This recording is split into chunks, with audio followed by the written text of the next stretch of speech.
Namaskar. Welcome to this session. We have been discussing with the concept of upaya and samvega. Upaya means the specific means and the grade of means. And samvega is one's intensity in adhering to the means of yoga. And last time I told you that mere high intensity of practices is not going to work. If the means are very low and if the means are not going to give you actualization of asampragnat samadhi, then this is the topic of asampragnat samadhi. So it is not means of yoga that you and me look for. So I want to draw your attention once again here that this is a chapter on Uttama Adhikari. So don't try to apply yourself here, because this is topic of asampragnat samadhi, which is an end, and that is really end in yoga, because that is the means for kaivalya. So this is the topic on asampragnat samadhi, and then now it is spoken of about means and intensities. So if the means are not going to give you asampragnat samadhi, any amount of high intensity of practice is not going to give you asampragnat samadhi. So the means must be upgraded. Means must be suitable. If we don't qualify for asampragnat samadhi, any amount of our hard work, dedicated work in the yoga that we are doing and pursuing is not going to give asampragnat samadhi. But however, it can be drawn to our level that we should understand that we have to consider both the aspects here for the results, that is means. And I told you the example of radiant reader number 1 cannot be mugged up and cannot be something where hard work is put in. It's not going to improve the English language, because we will be learning radiant reader number 1 for our English. Now, the English is not going to evolve by getting stuck to radiant reader number 1. But we will have to upgrade the means, such as radiant reader number 2, number 3, number 4, and whatever is available. Then we will have to go to middle school and high school and undergraduate course and graduation course and post-graduation course. That is going to evolve our English. So, whatever means we are adhering, we will have to check it whether we will have to understand what level and what aspect of yoga it is going to give me. We cannot be expecting much more than that with the means that we are applying. So there are two things. One is to increase the level and degree of means. And now you should know that the means of yoga is Abhyasa Vairagya, as we have been told. So, the Abhyasa level, the grade, has to be increased progressively. And then, of course, the intensity, our intent and our intensity in practices of those. Now, usually we have this naive kind of thinking that we should be just doing whatever we are doing very, very intensely and try to increase the intensities. But intensities are not just going to work for the effects. We have to increase the level of means, the level of Abhyasa Vairagya. So there will be several levels of Abhyasa Vairagya from neophyte's plane to progressively higher planes. So just as we go from kindergarten to primary education to secondary education to higher secondary education to undergraduation to graduation course and onwards, etc. So just as we have standards, what we call in school, or grades, whatever we call in our education, similarly that has to be taking place. It's not just work hard and work hard and work hard and go on working hard. So when it comes to considering ourselves, we have to basically understand that we don't straight away embark into yoga. You and me commoners will not straight away embark into yoga. There will be long run up to run up, and then we come to the run up, and then from run up we will be coming to yoga. So at this instance, let me tell you that we all believe that we are all learning yoga because we are want to do yoga, and we are told that we are being taught yoga.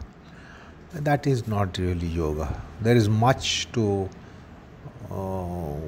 say. Something is run up to yoga, then something is run up to run up, something is run up to run up to run up, so on and so forth. It's only those who are inborn yogis, they perhaps will be able to take up yoga. Now, it is believed that even because the word Abhyasa has been rendered as practice, and we are given an indoctrination that yoga is a matter to be practiced. And therefore, we think that ideal way is to be practicing more and more intensely, intently, diligently. Our practice must be increased. But with classical yoga at sight, we will understand that yoga is through samskars. This is something that can be attained by hard practice and harder practice and harder practice. Yes, our yoga will have to have lots of practice and harder practice. We will have to intensely do our practices. When it comes to our yoga, the text is not mentioning our yoga. So this should not be lost sight of, that this is something, a textual yoga that is being discussed by us, and not your yoga and my yoga. And in your yoga and my yoga, we understand the importance of practicing regularly, practicing more and more, practicing intently, practicing diligently, practicing intensively. So for our practice, mere intensity is required. We have to just go on increasing intensities. But now, to understand the text here, this is the topic of Asamprajña Samadhi, that is the supreme yoga. That is the highest rung in yoga. And with regards to that, this is being mentioned. And we should not lose sight of that. Just in previous sutra we were told about Upaya Pratyaya Asamprajña Samadhi Shraddha Virya Smriti Samadhi Prajna Purvaka Itaresham. And there we were told that Shraddha, in the sense samskars, are more important. So classical yoga, essential yoga, it is all founded on samskars. So our samskars have to be enriched. Now we have to take a lesson here, that what is being then suggested to us, what kind of instruction can we get from the text, and by education in yoga, is that we have to improve our samskars. Shuddha samskars, sattvic samskars, dharmya samskar, pure samskars, sublime samskars. This is what is really the means. Not how many hours you put in your practice of yoga, your yoga. But what are we doing to really enrich our samskars? Because yoga is founded on samskars. Yoga is not founded on hard work like it happens in case of so many vocational things. You have to put in a lot of hard work. If you put in the hard work, you get your fruits. So upaya means the degree and level of yogic samskars. So we must understand the importance of yogic samskars. Now these samskars are by satsanga, sadhana sangha, shastra sangha, yajna dana tapas principles, then ahar vihar achar vichar. So these are something which make our character and our samskars. And these samskars must be becoming more and more suitable for yoga. That's the first step. Then we should not be collecting antagonizing samskars, which is more important in our times. So by upaya, what is meant is potentials of abhyasa and potentials of vairagya, and these potentials of abhyasa vairagya are samskarika. They are samskarika. And the suggestion here is that upaya means that should be increased. They are called yogic samskars or they are called nirodha samskars. Basically, in our times, we have to put in a lot of dedication in seeing that we have taken care that opposite samskars are not being collected. Worldly samskars, mundane samskars, vyuthana samskars are not being collected. So that's the first step that we have to take in understanding upaya of yoga. So dharma, sattva, punya. So we have to see that we give importance to collection of all these. These are samskars. Those are really upaya here. And this is the lesson for us by this sutra. There is no in no way that we can say that after all this is topic of asamprajña samadhi and this is not meant for me and therefore there is nothing for me. There is something for you and this is being related to you now. It is not that you are looking for asamprajña samadhi and therefore you need these instructions. No, from this instruction we also get something for us. This is what is the implied purport of this sutra, which is speaking about upaya and samvega, which is clearly mentioned by Vyasa and it is implied by Patanjali. So we have to not only do our practices intently, which are all taught to us by our teachers as yoga. So the education tells us that we need to improve our samskaric base, and therefore satsanga, sadhana sangha, shastra sangha. So it is so important where we are able to collect the samskars which are going to be foundational for yoga. So we have to see that how do we build up the foundation. We are not really supposed to be learning yoga. That is one thing that will be taking place in our in our times, how as yoga is taught to us. Teacher teaches something and we learn something, we try to practice it.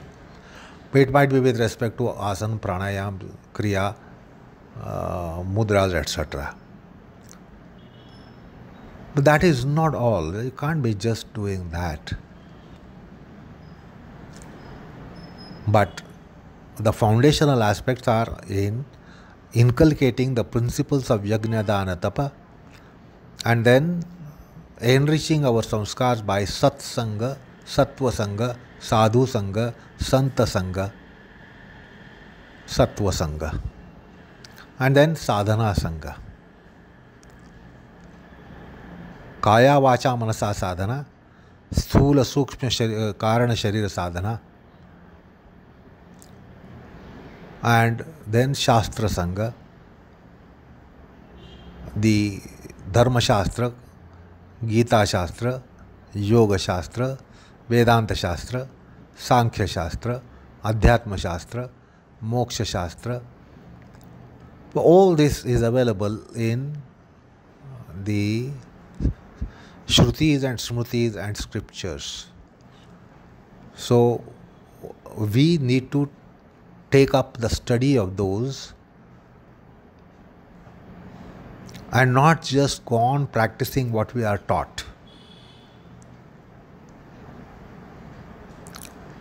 So that will build up the samskars and caliber of the consciousness, and that is so important. So with that perspective, we saw the Mrudu Upaya, Madhyama Upaya and Adhimatra Upaya. In Mrudu Upaya means our yoga and life is not related. These are two separate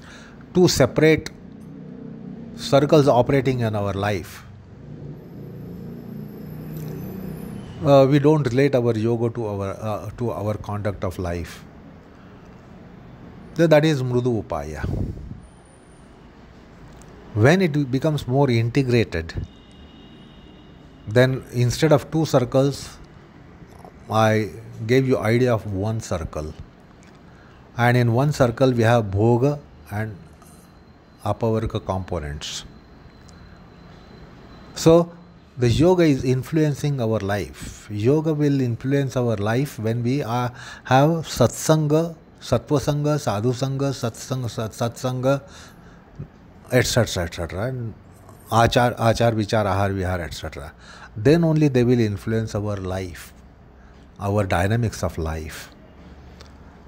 If yoga is not related to dynamics of life, and you say, well, that is adhyatma when I will do in the morning, early in the morning, etc., maybe half an hour, 45 minutes, 1 hour or 1.5 hours, and then my life will be based on total unscrupulous dynamics of materialism and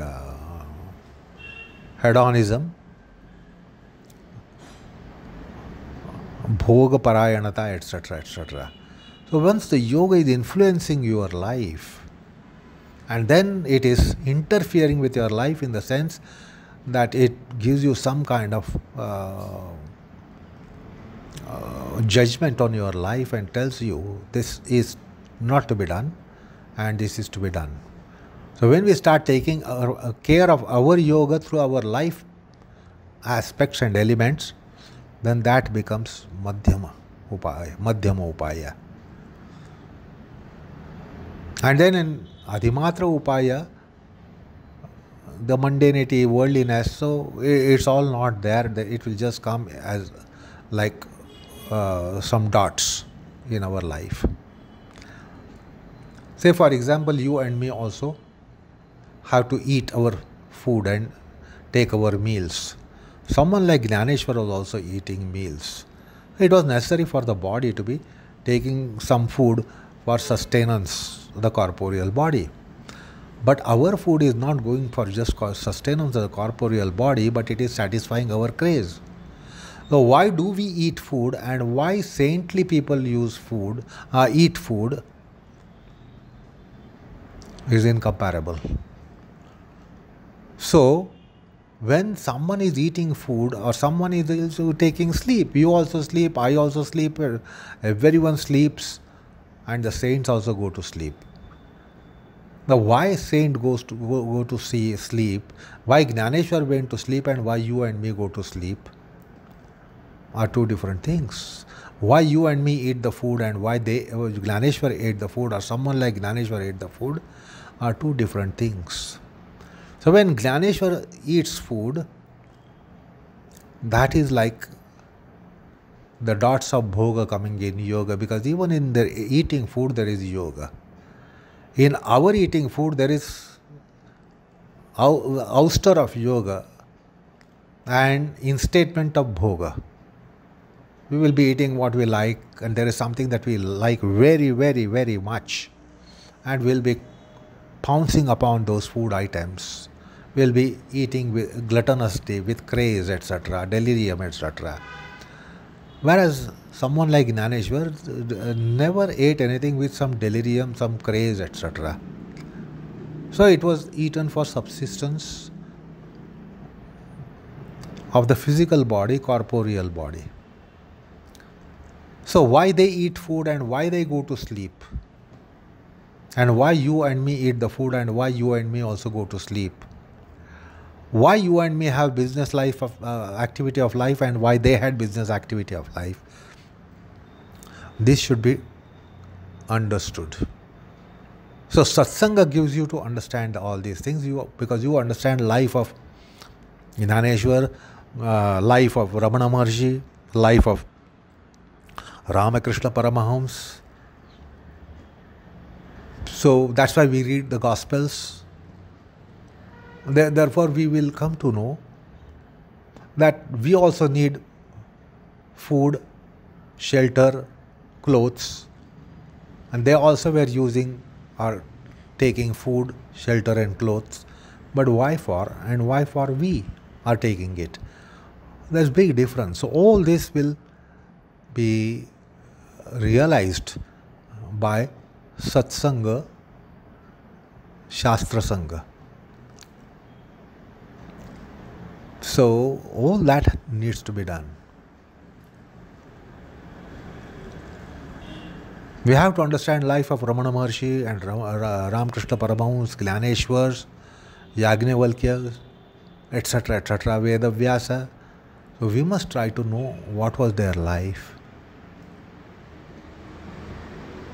So that is important thing that we must include in our pursuit of yoga, and not only practice what we are taught technically.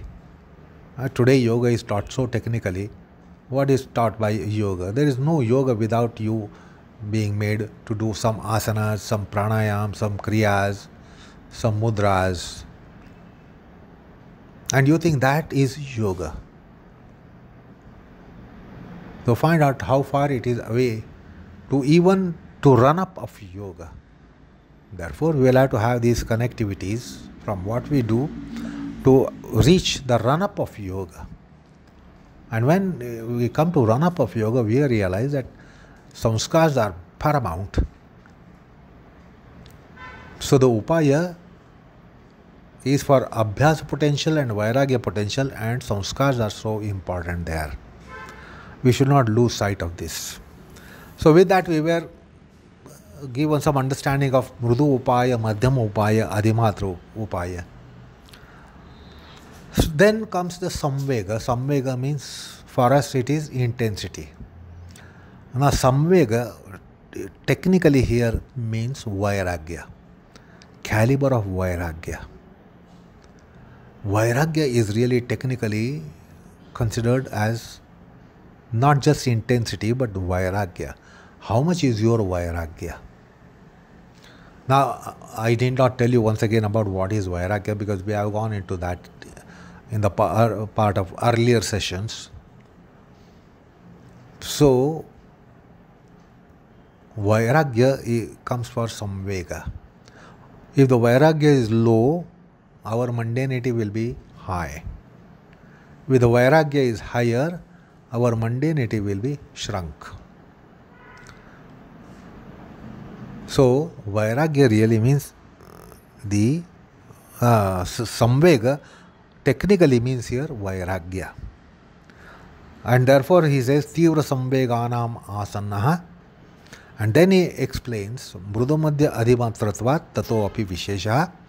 There too the intensities can be mild, middle, intense, and the intensity class itself, you can add mild, mild vehemence, middle vehemence, and intense vehemence. And then Vyasa tells us that upaya is also implied here, level of upaya. Now, why this table has been given? It seems to be projecting the difficulties in upaya and samvega. Because high intensity vairagya is not something that is easy. We understand how difficult it is to have high intensity of vairagya and high intensity of upaya as well. So we are only shown that the difficulties escalate, difficulties are increasing, because we want to come from mrudu to madhyam to adhimatra, and not from adhimatra to madhyam to mrudu. We are looking for the upward upsurge in all our means that we are. And then we realize that by high intensity of vairagya and high intensity in all upayas, the means, the samadhi is asanna. Asanna means close. Asampragnat samadhi is in close proximity. Now when we are told about something, this is close, then we want to really inquire into what is closer, and then what is closest. So there also then we want to really ideally look for something which is going to bring the fructification of our yoga in close proximity, in close time, and then closer time, and then closest time. So this is what we'll be looking very, very naturally. So then we understand that the closest means it will be very, very, very difficult. So Vyasa gives us this understanding that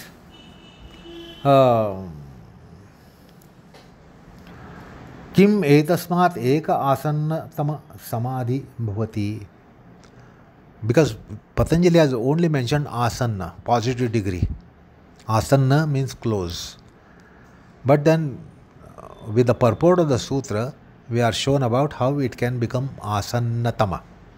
That means extremely close, extremely quick.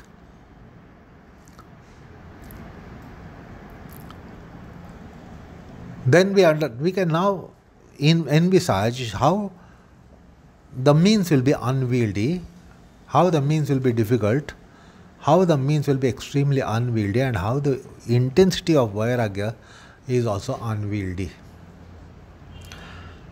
So he is not just radiating fear in our minds that you want yoga to happen, then you want that yoga to happen in a quicker time, peak time, then you want that to happen in quicker time, then you want the yoga to happen in quickest time. Now this is only possible by upsurge of upaya, quality and grade of upaya, and intensity, the grade, the quality and grade of intensity. So it is showing how yoga will become difficult, more and more difficult. But he is not doing this to generate fear.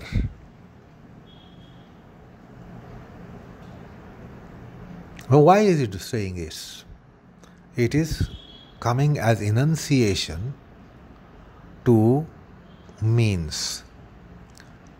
So it is not that the asampragnat samadhi here for yogi will be closest in adhimatra upaya, adhimatra tivra samvega.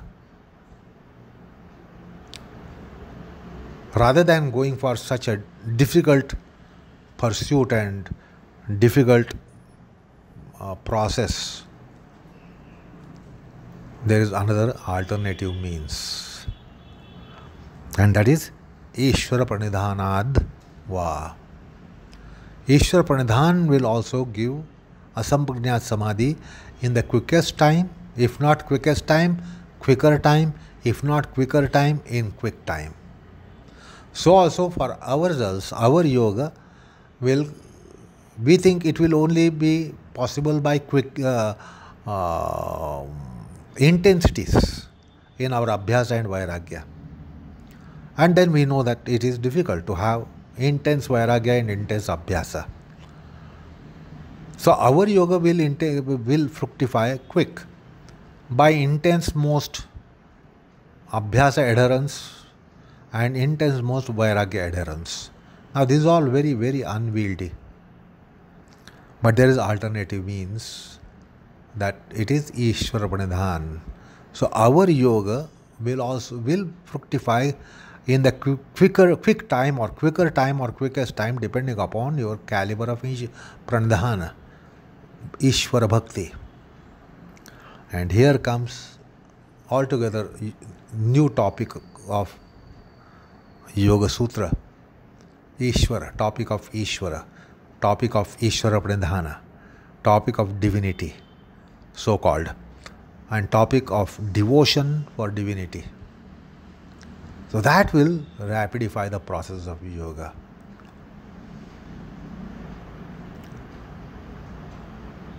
Now, when this means has been mentioned, it is not an alternative means in literal sense.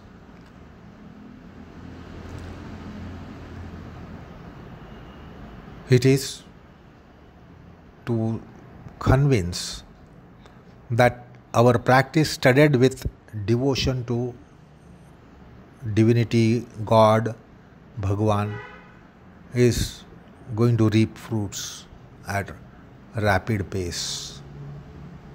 So that's not an alternative.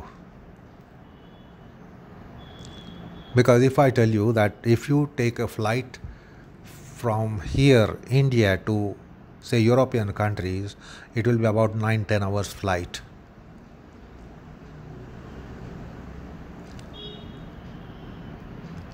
But if you take the terrain route by road, it might take about 6 months. And then there too, if you are going to use an auto rickshaw from here to go to a European destination,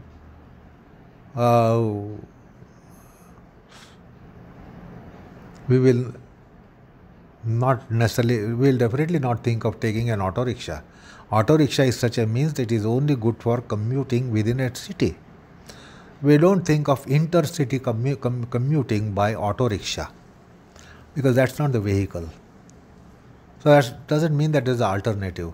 You can either go from here to Europe by auto rickshaw, or you can ride a bicycle, or you can take an auto rickshaw, or you can take a two-wheeler, or you can take a three-wheeler, or you can take a four-wheeler. These are not options. We are not going to exercise these options. So Ishvara Pranidhan is very integral practice here. It is not an alternative, as literally it seems to be, by the word va, or, because it brings or. Now this is such a or which says that this is only the option.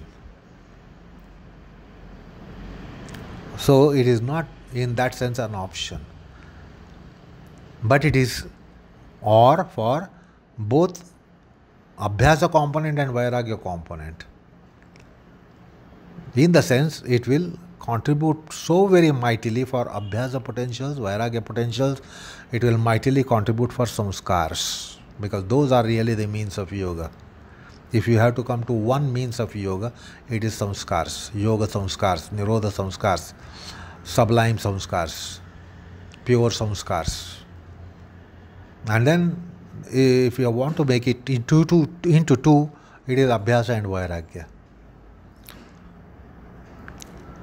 So therefore the topic of Ishvara Pranidhan comes up here. So in order to convince you that how the difficulties are set aside, because this is bhakti, this is devotion, this is something, a love factor, With a love factor, the things become easier, things become smoother. If the love factor is not there in your activity, you know the activity becomes difficult. It is fraught with difficulties. So, this will ease out the all practices which come as practices for yoga. It will happen more smoothly because the love factor has come in. When you have love for something, your hard work slowly gets effaced and it becomes work with love. If there is no love factor, then you start identifying the hardness in the work, difficulties in the work. But when it is done out of love, it's totally different. So when you do something without love, see what is the endeavor, what is the combustion. And then when you do the same thing with love, what happens to combustion, obstacles, or the difficulties or hardness? The hardness goes away, difficultness goes away. So that's the magic of love, that is the magic of bhakti in any path. The bhakti doesn't only give you things quickly, it also gives you things smoothly. It also gives you things more efficaciously. It also gives you things with lesser inputs, lesser investment. No investment is greater than bhakti investment. And therefore now altogether new topic, seemingly new topic is coming up, but it is not really new topic, it is so integral to yoga. In order to understand how Ishwara Pranidhana is, we were shown the escalation of difficulties with respect to levels of means and levels of vairagya. Now, alternative to difficulty is being mentioned. Now, when the alternative to difficulty is being mentioned, it is not at all an alternative, because nobody wants to not opt for easy process or not opt for a process that is curtailing difficulties, reducing difficulties. That's the way one is going to go. So first the difficulties are shown in various degrees and levels for fructification of whatever yoga generally and Asamprajñat Samadhi specifically. And then Ishwara Pranidhana has come. So therefore it is or option for difficulty factors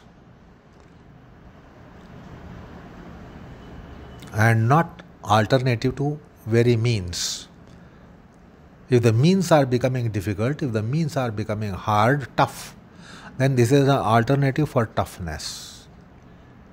And quite logically, the toughness is alternated easily by love factor, reverence factor, dedication factor, devotion factor. So, with that we are embarking upon Ishwara Pranidhana, a topic in yoga. So we'll have to understand what is Ishwara, what is Pranidhana. How Ishwara and Pranidhana have Abhyasa Vairagya potentials to actualize Asamprajñat Samadhi and any level of Samadhi, any level of yoga, because earlier to Asamprajñat is Samprajñat. Earlier to Samprajñat is so many aspects of yoga, the Ashtanga Yoga. So now we are embarking upon a new topic, which is topic of Ishwara and Ishwara Pranidhana. But let us keep it for our next session. Namaskar all of you.